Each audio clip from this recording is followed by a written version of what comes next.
Olá, tudo bem? Eu sou a professora Vanessa Lemos e hoje nós vamos falar um pouquinho sobre as síndromes valvares. Obviamente, não vamos falar de tudo, mas daremos informações básicas para iniciar os seus estudos, como roteiro, das principais síndromes valvares e assim você consegue raciocinar para as demais. Vamos lá? Vamos falar um pouco sobre as síndromes valvares. Nós não vamos abordar aqui todas as síndromes, nós vamos dar um raciocínio para que você tenha condição de, mais à frente, gerar sua hipótese diagnóstica. Vamos falar mais das válvulas do lado esquerdo, que elas são mais prevalentes, mas o raciocínio deve ser feito também para o lado direito. Insuficiência aórtica.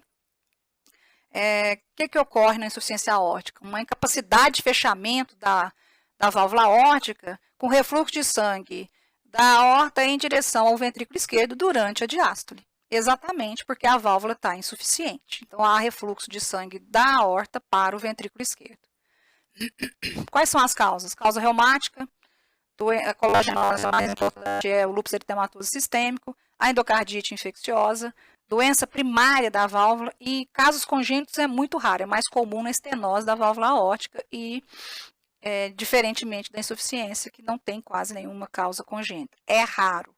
A fisiopatologia, de acordo com o volume de sangue que reflui e o grau de falência ventricular. Consequentemente, a dispneia e a angina vai ser proporcional a esse grau de refluxo de sangue.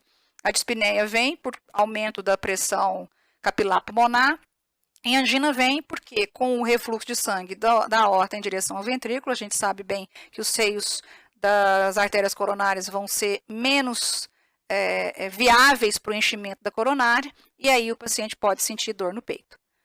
Diagnóstico, através da anamnese, do exame físico e de exame complementar.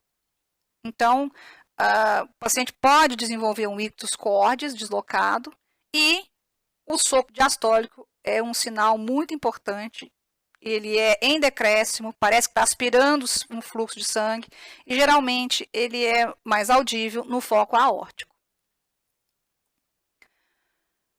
Sinais periféricos. Quando o indivíduo tem insuficiência da aórtica, vai exatamente por causa desse refluxo de sangue da aorta em direção ao ventrículo, a tendência é cair o volume sistólico, é cair o débito cardíaco. E isso vai causar uma divergência da pressão, ou seja, uma pressão diferencial. Ele tem aumento da pressão sistólica e diminuição da pressão diastólica.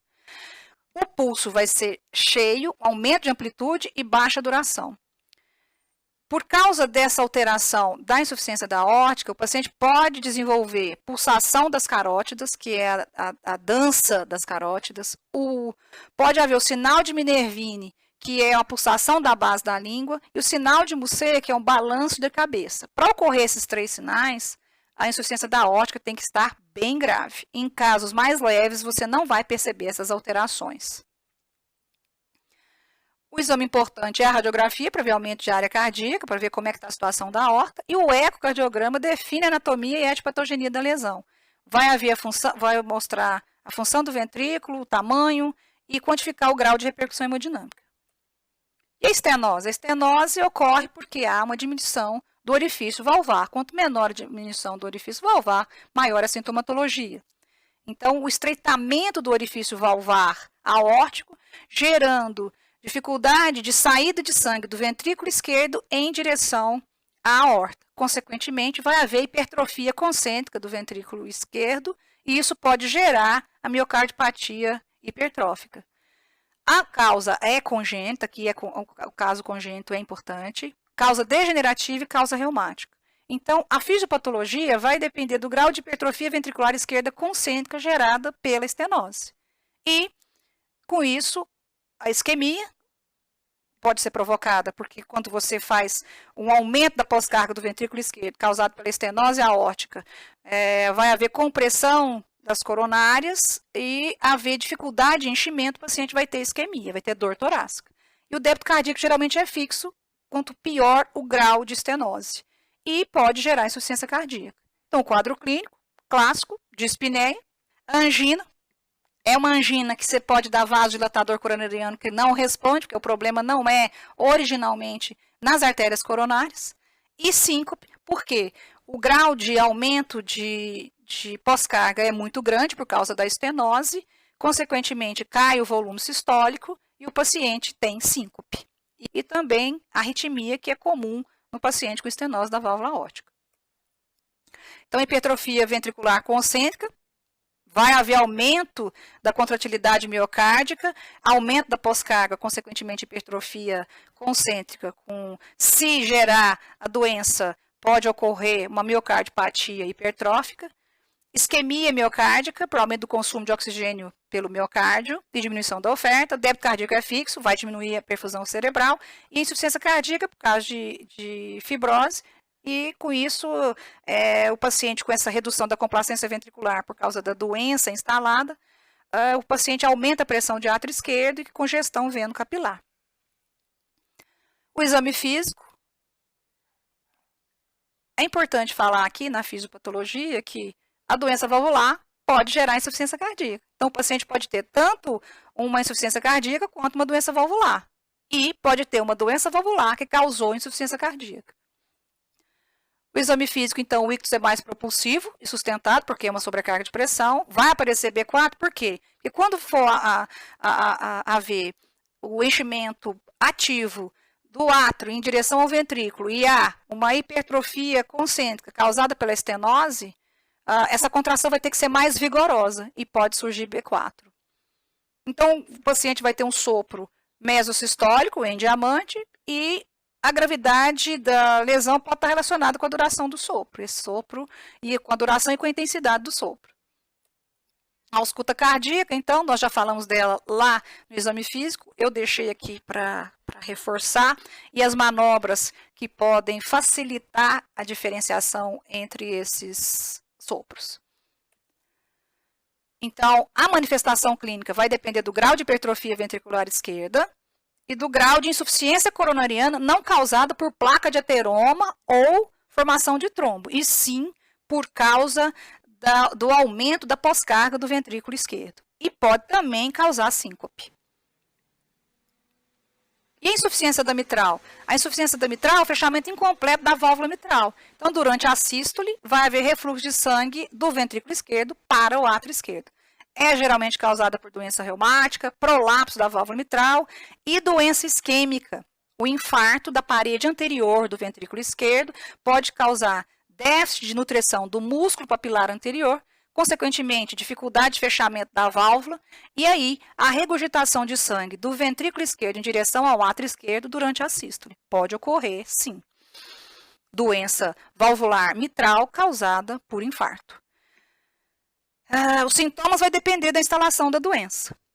Então, se o paciente tiver infarto ou se houver uma inflamação do endocárdio, a gente sabe que as válvulas são revestidas pelo endocárdio, pode haver disfunção e ruptura do músculo papilar e regurgitação de sangue para o átrio esquerdo, e um dos sinais é congestão pulmonar, com dispneia e edema agudo de pulmão. Então, o ventrículo esquerdo vai estar hipercinético, sem sinal de dilatação, porque não vai dar tempo de dilatar, porque o sintoma é agudo. O sopro sistólico de regurgitação, que irradia para a axila, e pode ocorrer B3 e pode ocorrer B4. A insuficiência mitral de origem reumática, ela já é mais lenta e crônica. Enquanto a instalação no infarto e da endocardite ela é aguda, a origem reumática ela é lenta e é crônica. Então, a dilatação do ventrículo é progressiva.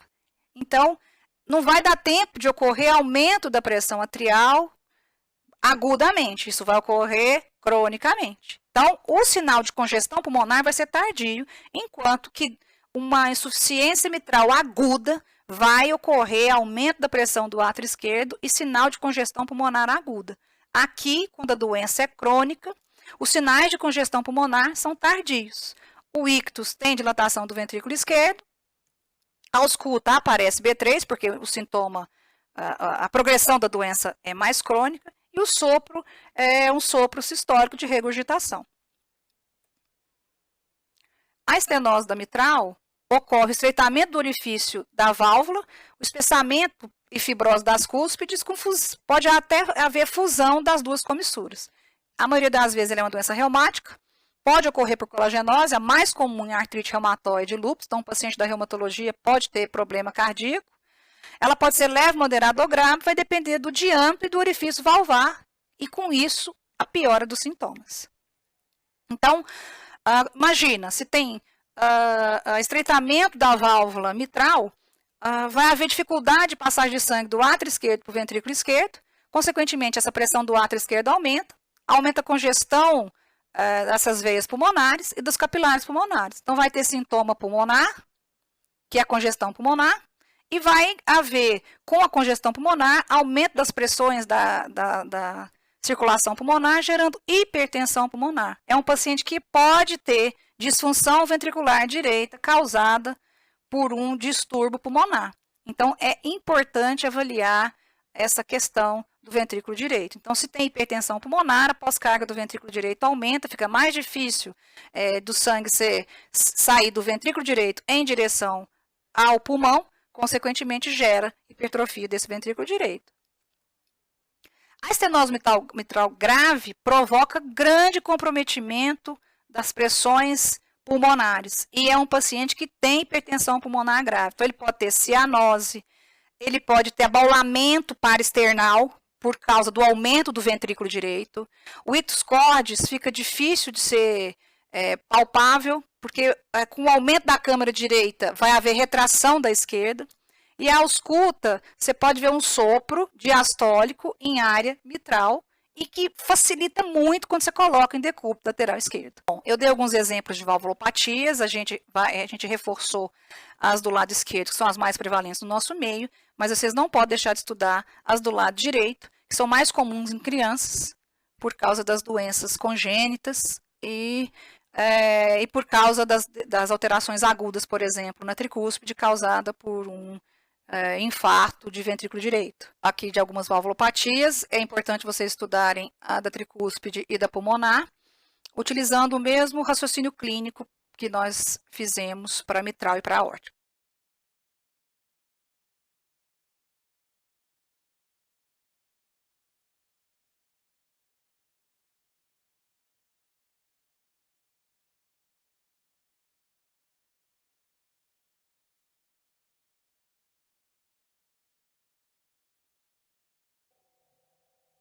Eu espero que eu tenha te ajudado a direcionar seus estudos e aqueles que estão começando a roteirizar seus estudos.